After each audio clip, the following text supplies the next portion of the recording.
Hello everyone, I am Polome Mitra and today we will discuss about biology chapter transpiration in plants.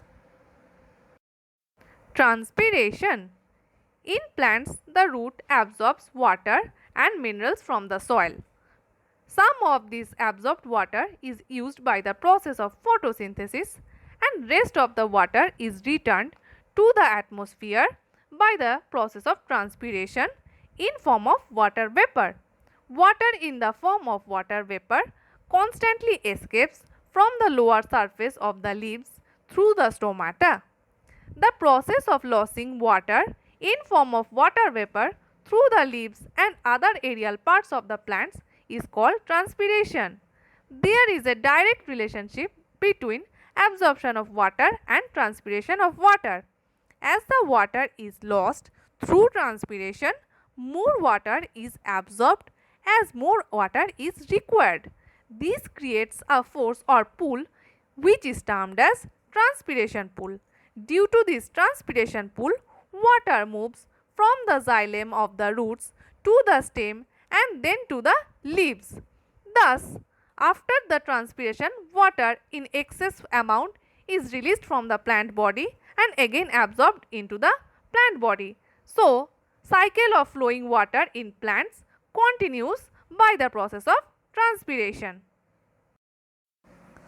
Differences among transpiration, evaporation and guttation.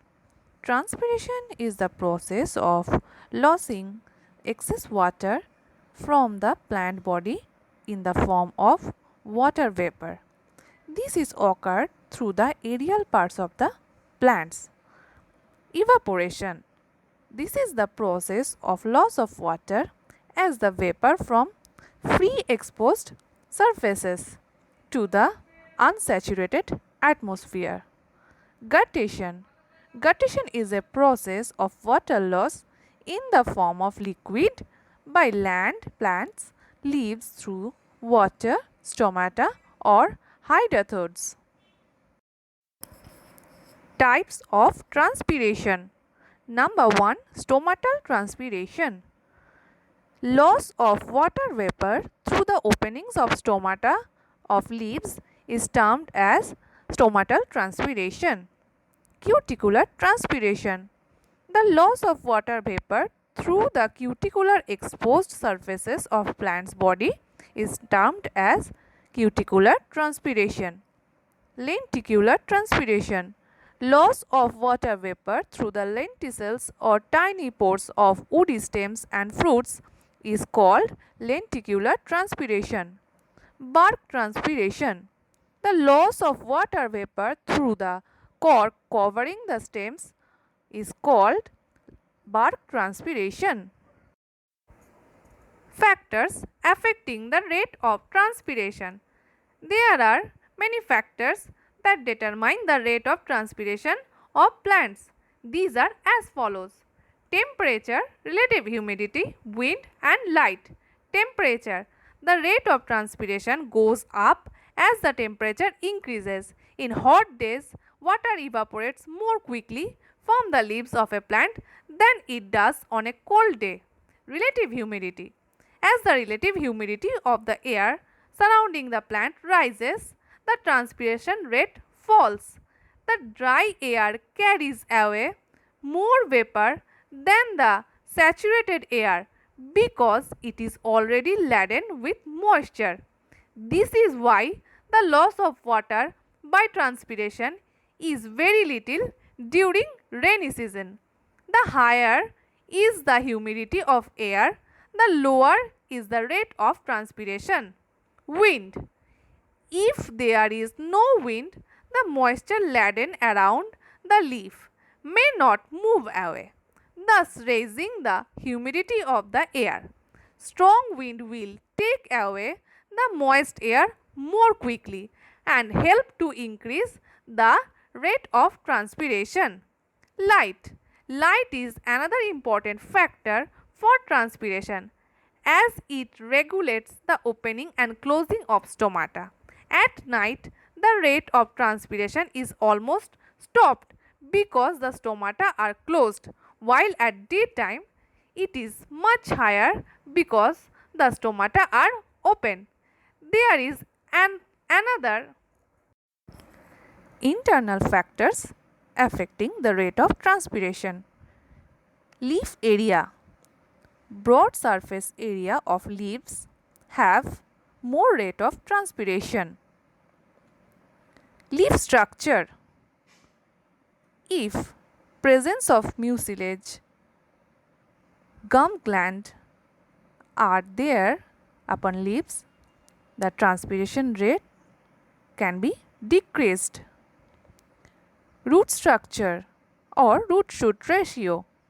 Deep rooted plants transpire more rapidly than shallow rooted plants. Age of leaves. Younger leaves have slower rate of transpiration, whereas the aged leaves have higher rate of transpiration.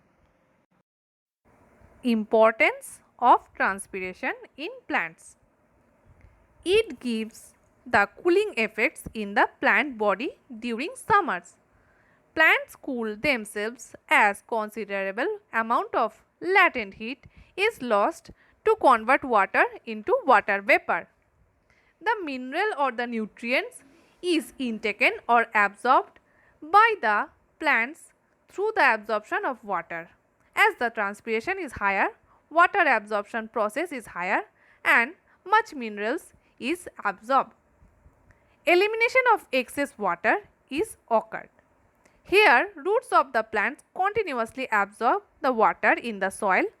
Only 1% of water is used by the plants for the photosynthesis, while the excess water is lost by the transpiration. The water cycle is maintained by the process of transpiration. Thus, it is a very helpful process for the plant and also for the environment. Effect of transpiration.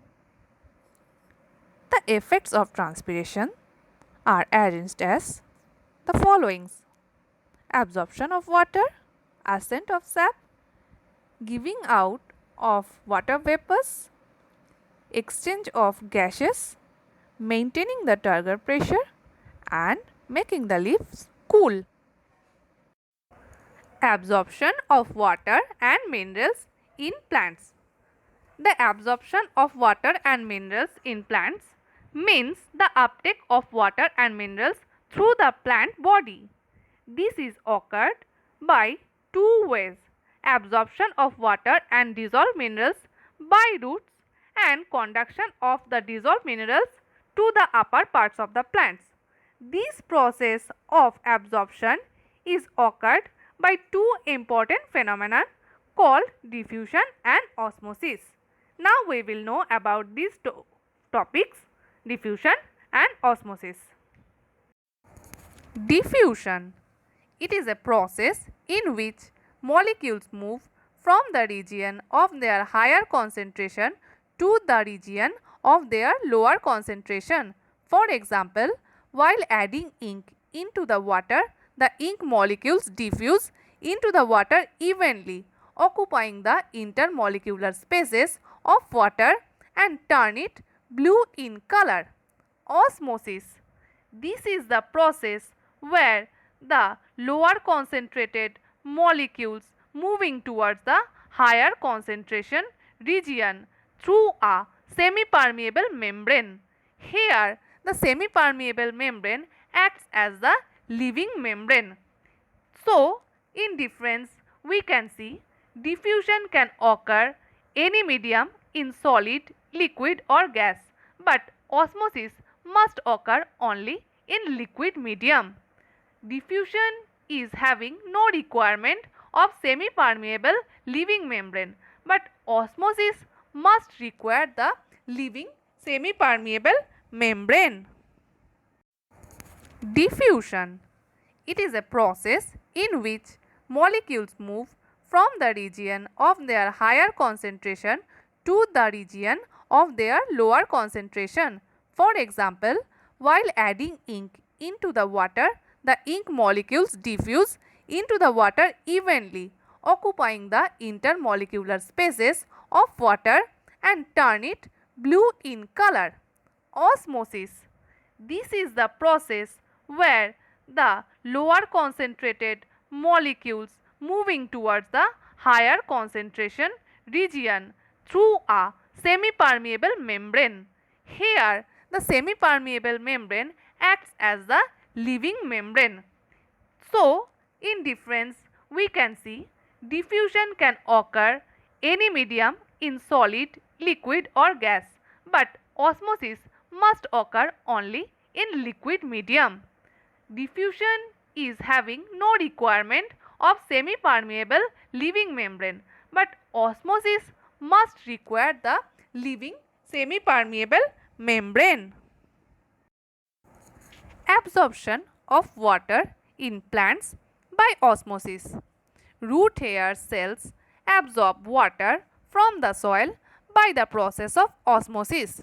Here, the water molecules are in lower concentration, which is moving inside the root hair cells in the higher concentration. So, the water from the soil is absorbed by the root hairs.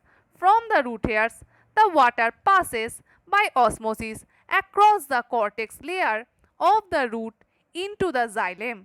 The membranes of the living cells of root hairs are selectively permeable in nature, which tend to allow the passage for only certain substances and restrict the passage of others. Here, the substances to be allowed into the root hair cells is the water. Absorption of minerals. Water absorbed by the root hair contains different types of minerals like calcium, potassium and nitrogen.